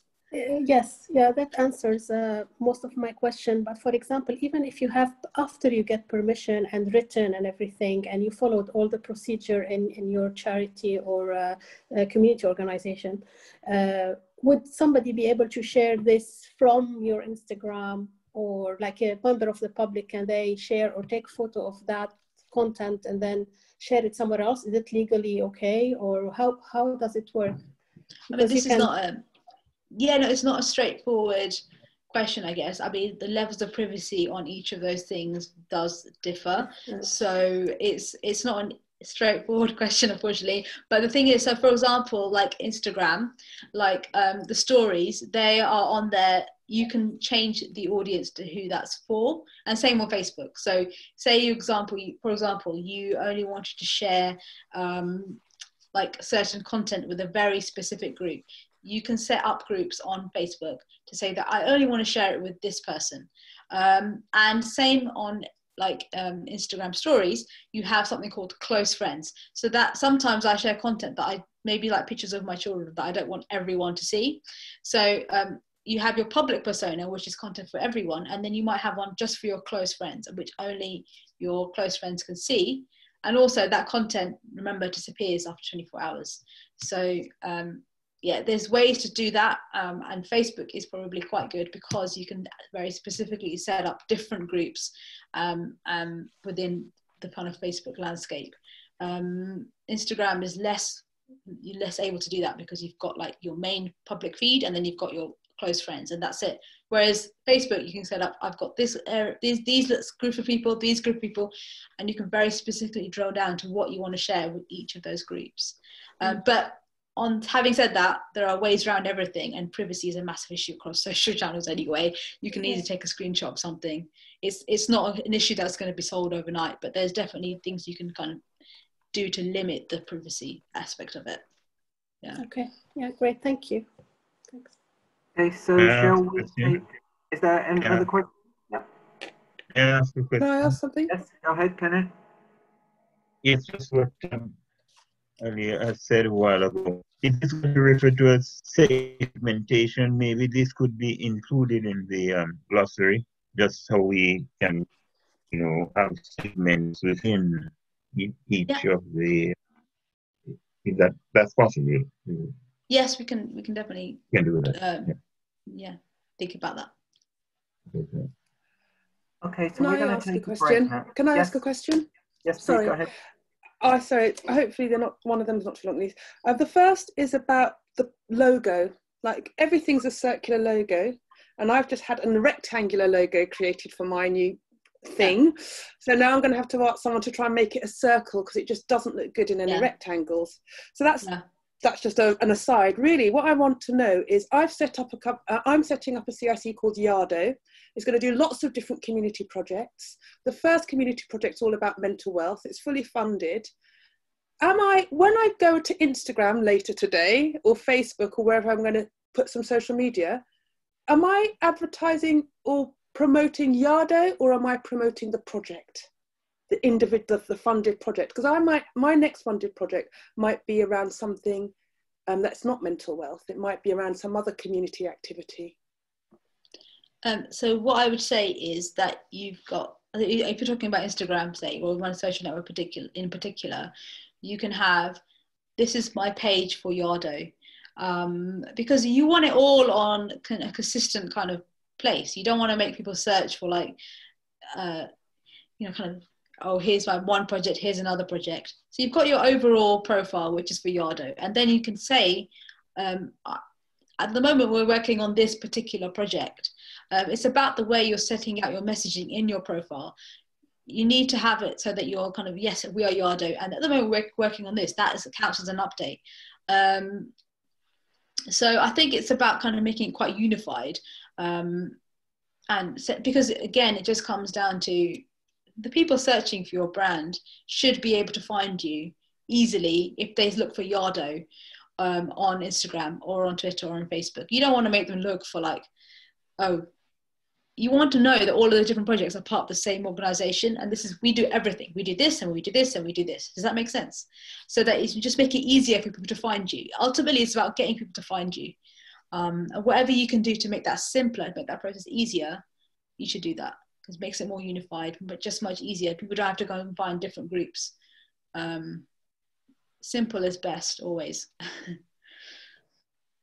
And just as a follow-up on that, when I went to set up Facebook, it seemed I couldn't just set up as the organization. It seemed to want me to create a new page. Then it was getting confused with my current, who I am at the moment, you know, my personal page. It was really difficult. And now I've set up with a separate phone number for Yado, but it sort of seems to be considering whether or not I am real. And then I was confused, should I be setting up a group or a page? Yeah, so there were these sorts of things. It wasn't immediately obvious to me how to actually get started on Facebook. There are different kind of benefits, I would say, to like groups and pages, and it kind of depends on, like, for example, it depends on who you've already got engaging with you. And it may be that in the beginning you start off as a group. Say it's a very small group of people. In the beginning, it might make more sense for you to have a group. Like, for example, if it's running a very specific event and it's specific to that group of people, then maybe it makes more sense to have a group. But a group is very closed. Whereas if your objective is now that I want to attract lots of people to come to my event, then a public Facebook page is probably your best bet. It kind of depends on, again, going back to what am I trying to achieve. A group is probably less, it's just like more difficult to find that group if you're trying to get lots of people to sign up to your event. But if your objective is, actually, I just want a small safe space for people to talk about specific things, then maybe a group is better. So it kind of just comes down to what the ins and outs of your organization. And I can't give you a sort of straight, well, this is best for you, but I can kind of say, let's think about what are you trying to achieve. Hi, Paula. I actually come across this when I was setting up my organization as well. First, you have to set a personal account first, and then you have to link the two together. So it's a first a personal account, just to make sure. You're talking about Facebook, right? I actually had that same problem. Have the personal account just to verify that you are actually a human being and you're not doubling up all of these. It's just a safety sort of measurement, I think. And then you open up a channel that is your organization, and actually you link the two together. Yeah, you have to have a Facebook page in order to set up a business page. Absolutely. Does it share information? Does it share your personal information with the Facebook page then? No, well, sorry, Aliyah. Yeah, you go ahead. It's a way for you to separate that part of it. You need a personal page, but when you go onto that Facebook page, you can be completely anonymized. That's your business.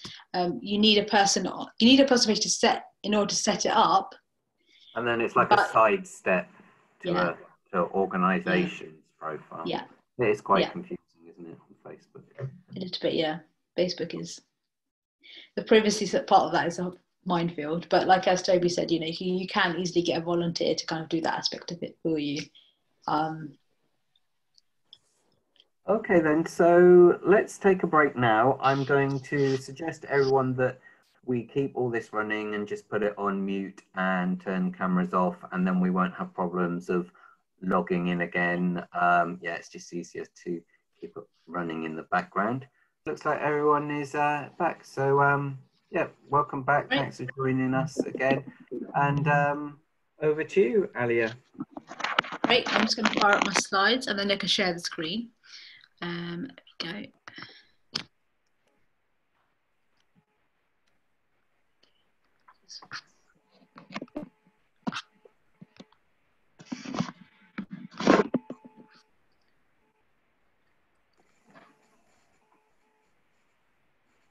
Okay.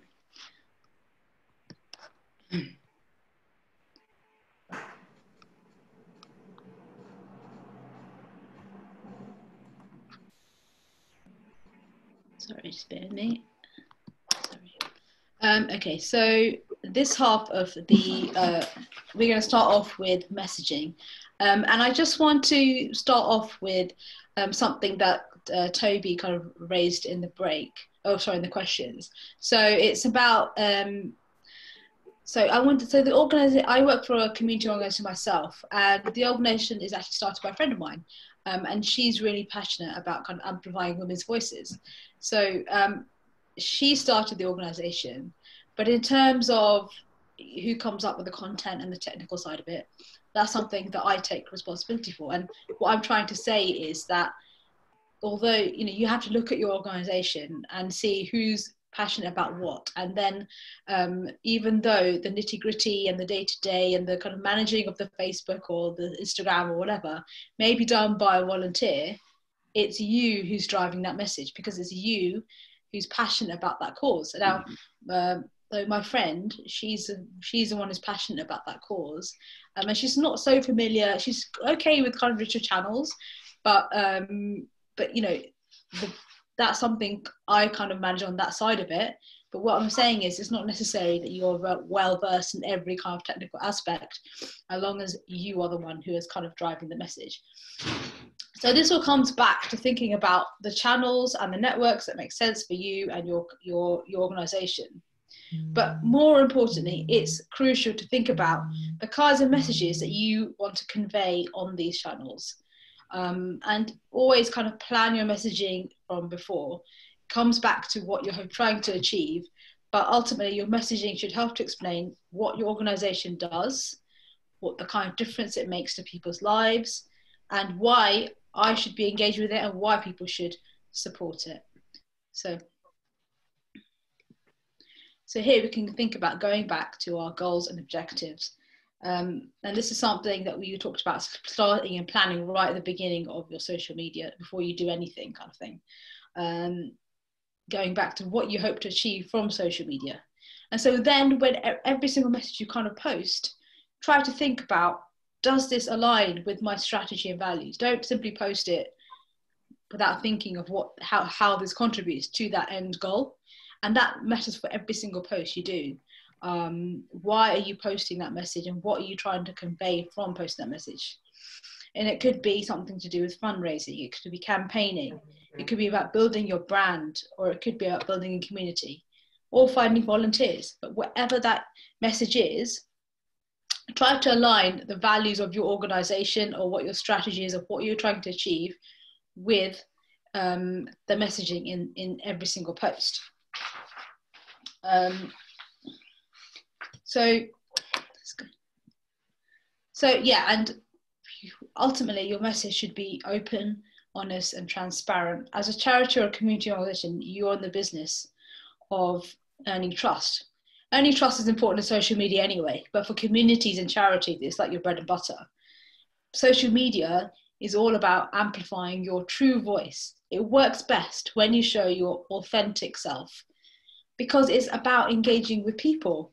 And you know, and that can only happen. Think about the relationships you have in your everyday life.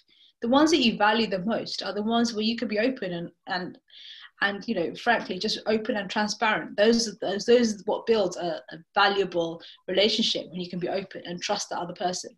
And you know, I'm not saying go and build a family on social media, but what I'm saying is, if you want to have trust, you've got to be open and honest and transparent, and take, you know, and not patronize your key advocates.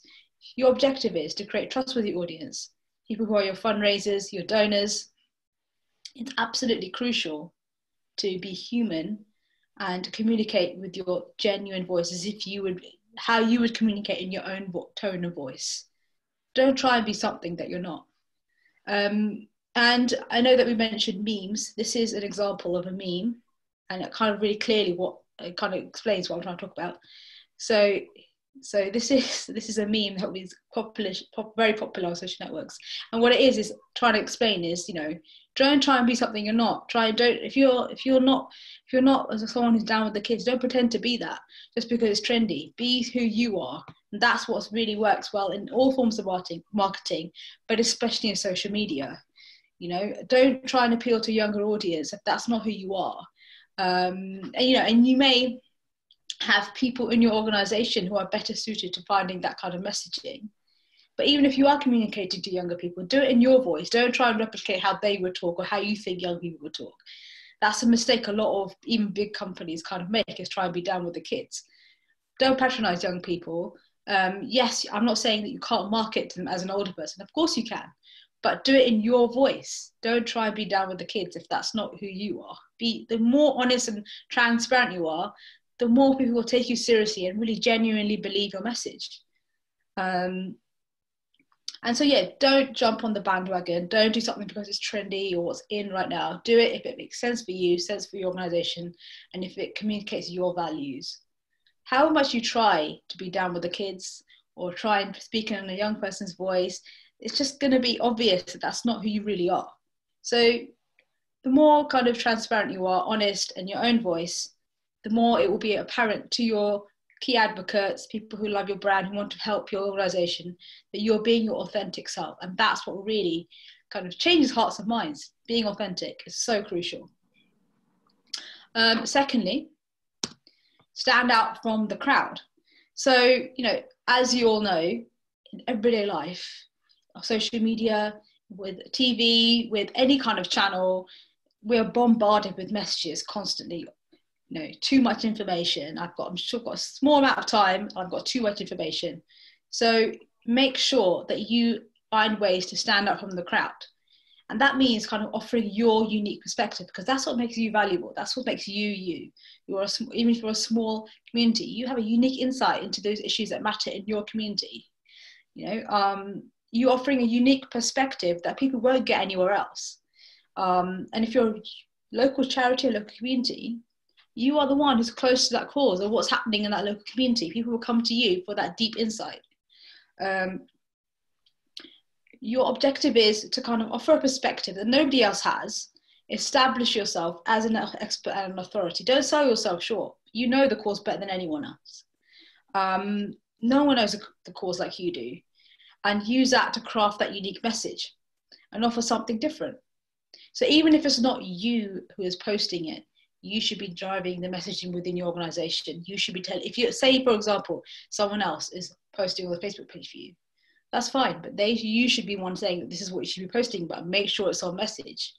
And because you are the expert. And even if you kind of consult with them and tell you this is what I want to say, that's absolutely fine. It could be you messaging, it could be you doing directly the kind of posts on Facebook, Instagram, Twitter, whatever, or it could be somebody else. But it should be driven by the person who's passionate to the cause. Or, you know, it could even be more than one person in the organization, but make sure that all of those values align. Everybody's on the same page. If it is more than one person running the Twitter or Facebook account, make sure it aligns. There's a kind of, so for example, if you have an organization where more than one person is running the account, make sure you could have you've written down like almost a manifesto of this is what we're about, and communicate that across the community and organization, so everyone is on the same page and they understand this is what we should be posting about and this is what we should not be posting about. That getting that message on key is really, really crucial. And so sometimes social media can be about kind of sharing content and sharing links from other people. That's fine, but when you do that, like if you're posting an article, you're posting something you found interesting, that's fine, but you make sure that in the text above or somewhere in that message, you have written out how that relates to you and your values and why you shared that.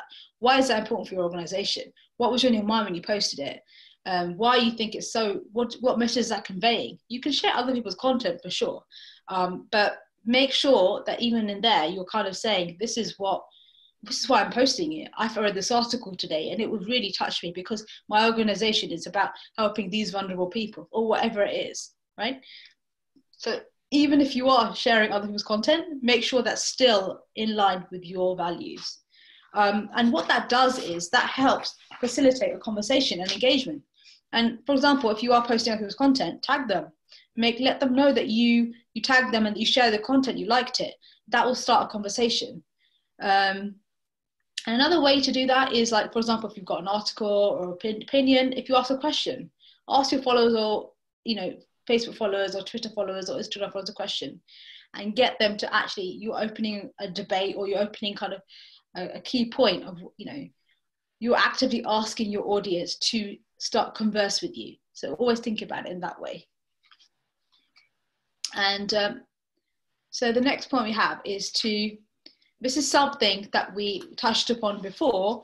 So make sure you adapt the message for every single social network. Very often you kind of see, sometimes you see like you've got your Twitter account and then it's just got a link to Instagram. So literally it's whatever you post on Instagram is then goes to your Twitter profile.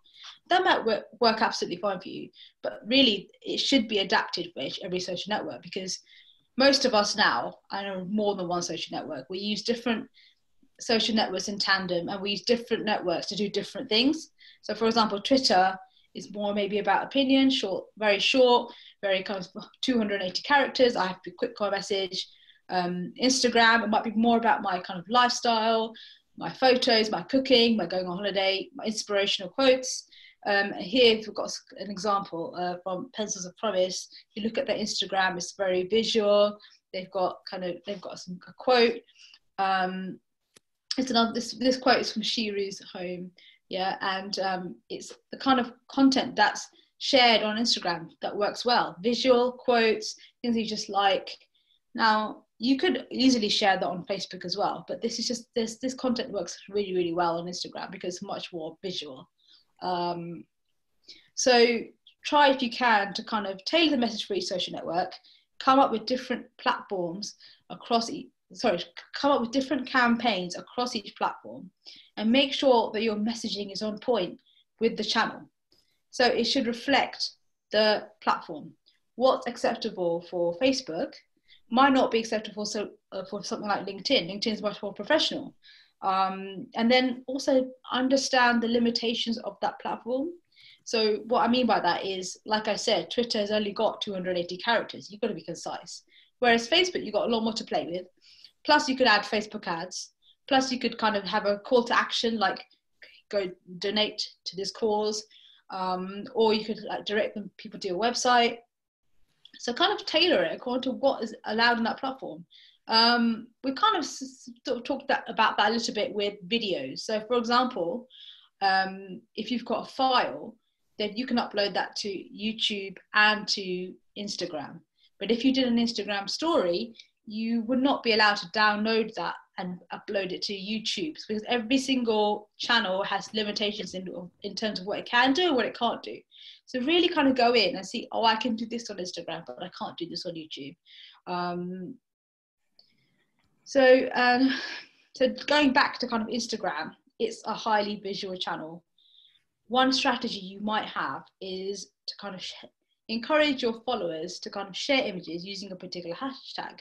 Things that are short and snappy work really, really well.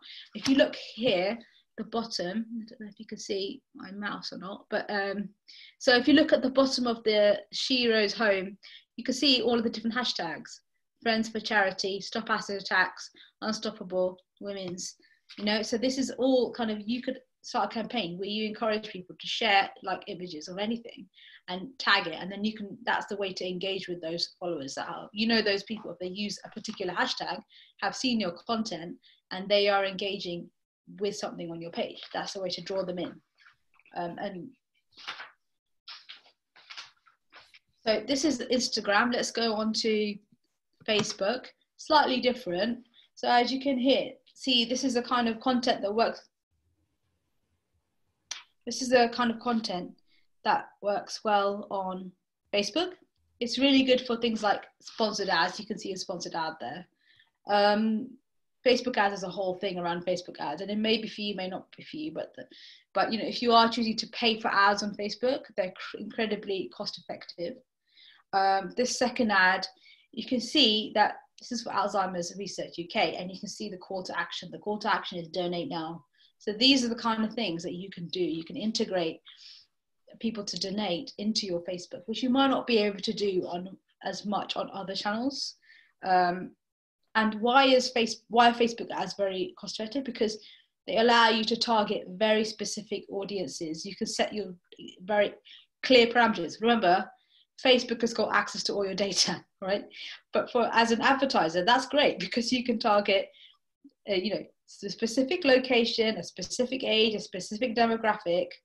And so whereas Instagram may be more about the visual appeal of it, Facebook is more about kind of directing you to a website or getting other action out of them, such as donating or starting fundraising or anything like that. It's more about that kind of call to action. So depending on what you want to achieve, kind of think about the messaging on each of those channels and which channels you're using. And So this is just a general tip for all kind of messaging on social media. Visual, be really visual, because we live in an era where we all have not much time and incredibly short attention spans now. And so people are more likely to notice your post and engage with it if you use attractive images. It's more likely to stand out. And images and videos everywhere are social. You're more likely to go onto that page if you can see it looks good. Use high quality images. And then, I think, this is what I hope to achieve from these slides as well. We try to have it as mainly images, not too much text, because we want to kind of make it visually appealing. That's what's going to get your message across. That's the idea behind these slides as well. Colors, bright colors, visually appealing, not much to read. That's the idea behind it. And that can translate through to your social media as well. And the research shows that images work really well, because tweets with images receive 150% more retweets than tweets without images.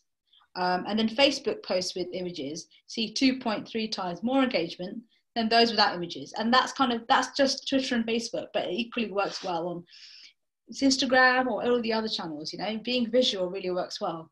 And then going one step further, video is even more engaging. YouTube video works really, really good. It's even more engaging than pictures in terms of getting your message across really succinctly, really clearly. And YouTube also has the advantage of a real person communicating their values in an emotional way is really engaging, really powerful. So yeah, visuals are really important. And information is also beautiful. Like, you can present information, a lot of detailed information in a really beautiful way, then that's really great. If your post is useful, people are more likely to share it. So this example, we have an example from the Soil Association, and they're explaining a really complex kind of topic of what's the problem with pesticides. But they've kind of explained it in a really graphic, this is called an infographic. So it's really beautiful, but so much information. And I want to share it because there's not only is it look really, really lovely, but there's actually so much information crammed into there. So here they're kind of talking about pesticides and how pesticides play a major part in environmental breakdown. But the way it is, it's informative, and so I'm more likely to share it. Yes, one, I'm likely to find it engaging because it looks good, it's beautiful. But two, there's a lot of information there that I can really share. So things like infographics work really well on social media because it's about, as well as being engaging, it's about actually, do I want to share that with all of my friends on Facebook? Do I want to send a link to it on my WhatsApp? Do I want to share it? Sharing is a crucial part of social media. The more beautiful and informative it is, and if it's a really good piece of content, it will do both, then I'm more likely to share it. And we can just kind of see this in more detail. So if you look, it's really worth checking out. There's so many beautiful infographics, and this is just one that I've chosen, but it's just showing all of this information in a really beautiful way. This infographic is called the Cocktail Effect. Shows the impact of pesticides found in natural products. It's really clear, it's visual, it's engaging. So yeah, infographics work really, really well. Make it timely. So what I mean by that is, so make sure your content is tailored to different points in time in terms of events. Stay on top, make it relevant to current events. So, stay on top of what we call memes and trends, but only if it's relevant to your brand and content. Don't jump on the bandwagon. But if you have a kind of a trend that's going on, and it's like, for example, going back to what we said, the Ice Bucket Challenge, that was actually a kind of a meme set up as in the beginning to raise awareness for a charity.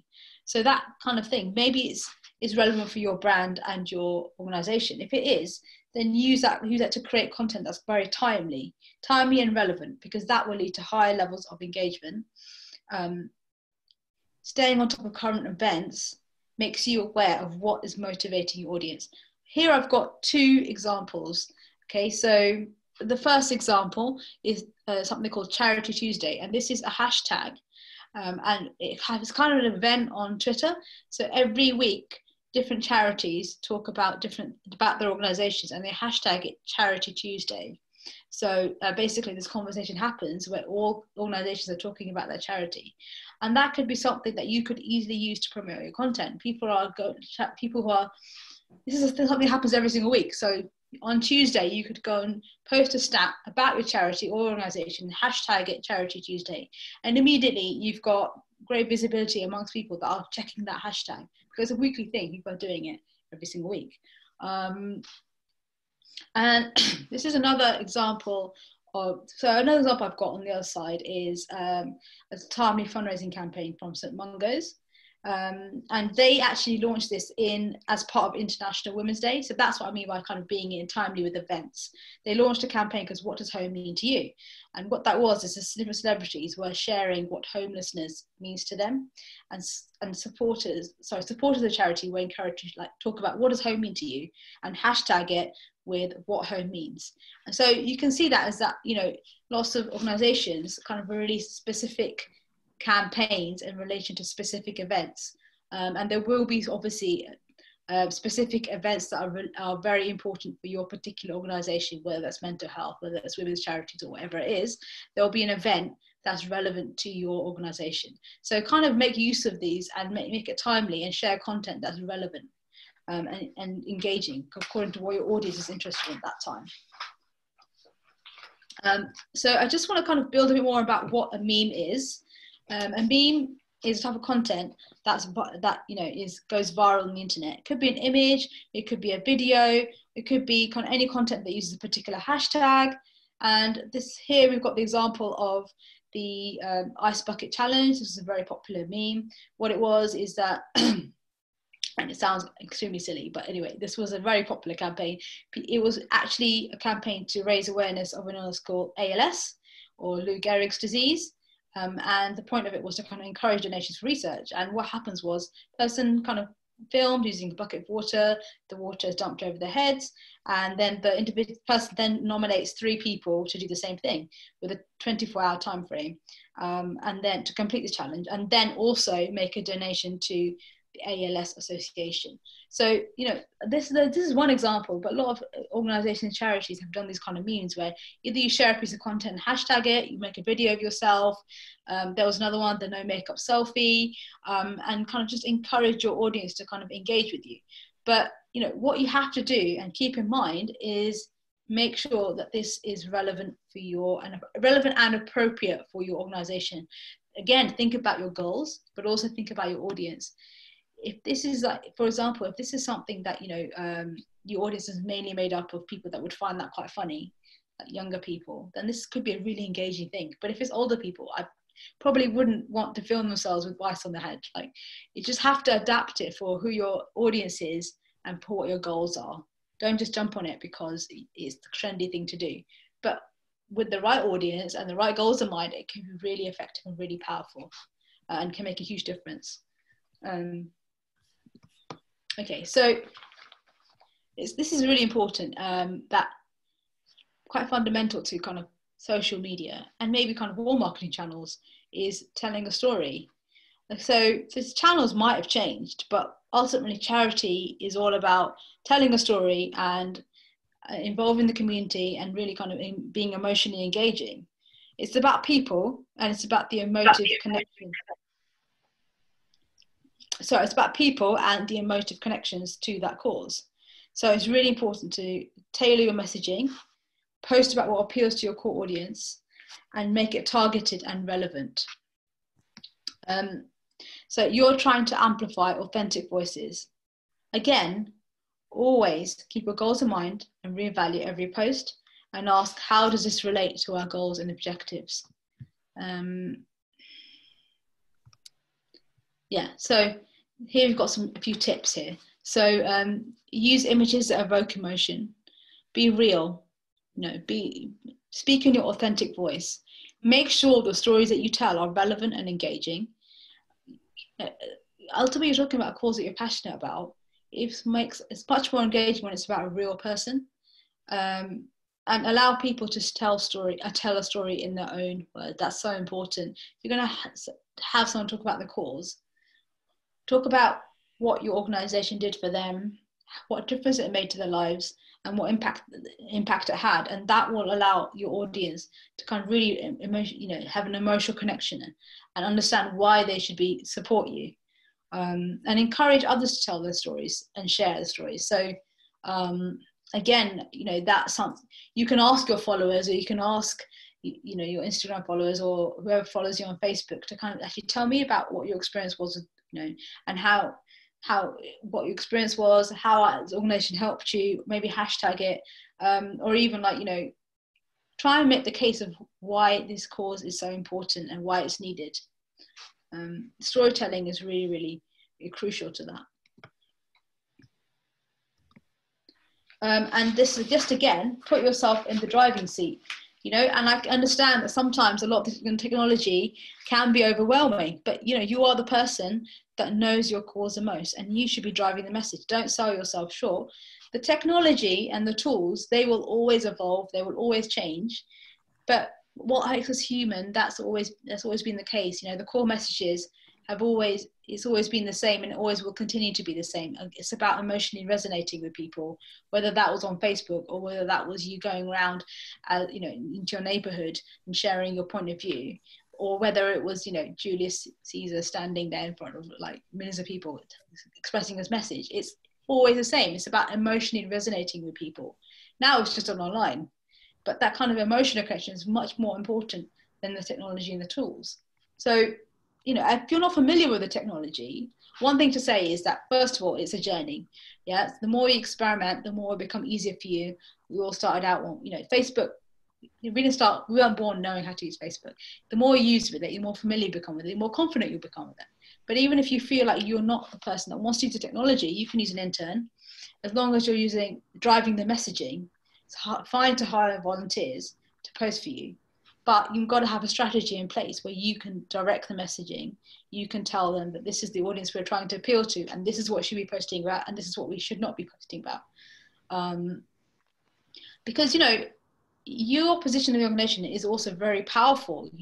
Yes, you might need a volunteer, but for a young person or a volunteer, that experience of first-hand experience of working within a community is a valuable learning lesson, and you have a lot to offer that person. So it goes kind of both ways. You may be using them for their technology skills, but ultimately you can learn a lot from, and that person can learn a lot from kind of working within a community or organization. They can't learn that anywhere else. They can learn Facebook kind of anywhere, but to learn the ins and outs of a charity community, that's really, really valuable. Don't sell yourself short. You have a lot to offer. But what's really crucial here is don't delegate your social media completely or hand over all of the controls. They may be familiar with how to use Facebook, but they may not be experienced enough to communicate what your brand message is or what you want to do. You're the one that has the passion for the business or the charity. And so you are the one that's best placed to build that emotional connection with your core audience.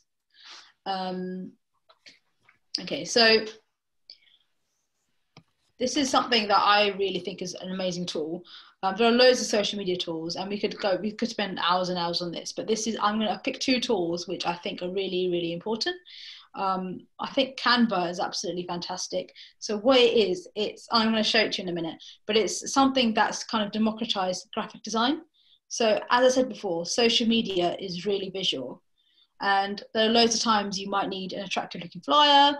And I think somebody mentioned in the question in the Q&A that they had like a rectangular design and they wanted a round design. Well, Canva gives you all of the templates that you need to kind of instantly create that without doing much work. So, in the olden days, you might have to hire a graphic designer to kind of pick the image and kind of, adapt it. But now it's kind of democratized that process.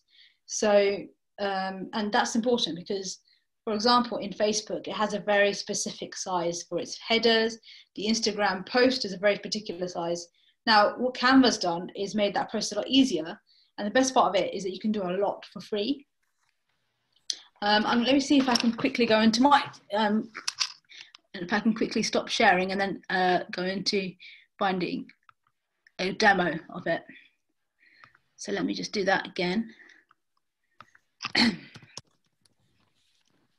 So I'm going to share again now, and then I can show you what I can do in 5 minutes on Canva. So let me share it again.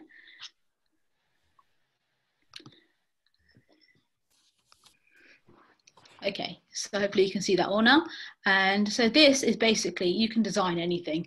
And when you go into templates, I'm just going to move this here. Actually, yeah. Right, so when you go to templates, you have all of this stuff for social media. So as you can see, you can actually pretty much design anything. They have, invitations, flyers, but Zoom, even down to a Zoom background. But let's kind of concentrate on doing like an Instagram post. So when you go into it, I can see lots of quick posts. So all of these massive amounts of templates. And it just makes it so much easier.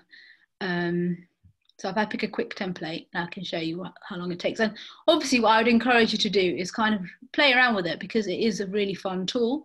There's lots you can do with it. But let's go to this.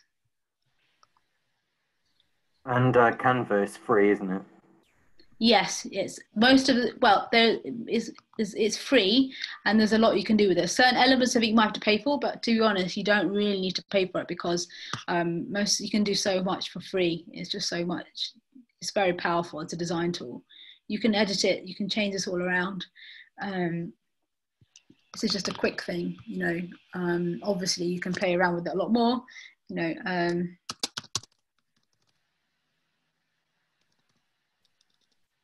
use any example.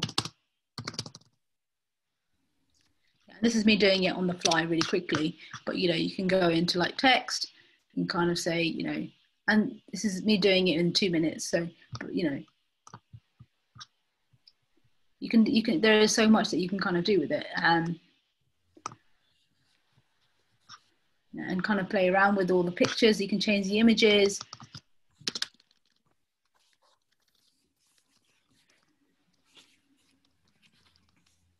And then within 2 minutes, you've kind of created a flyer. Obviously, when you do this, you're going to take a lot more time with it, but this is just something I did really quickly, just to illustrate what it can do. But it's just made it a lot easier. And therefore, when you do need images, you can kind of play around with the fonts. You can there's lots of free images on there. You can put your own images on there.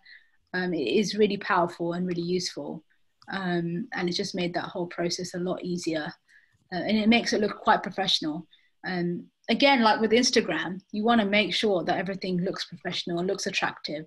And obviously this is a really quick version of it, but yeah, there's so much you can do. So definitely encourage you to kind of play around with it, see what you can do and make it work for you. I'm going to go back to the slides now, so just bear with me. Okay, so I'm just going back.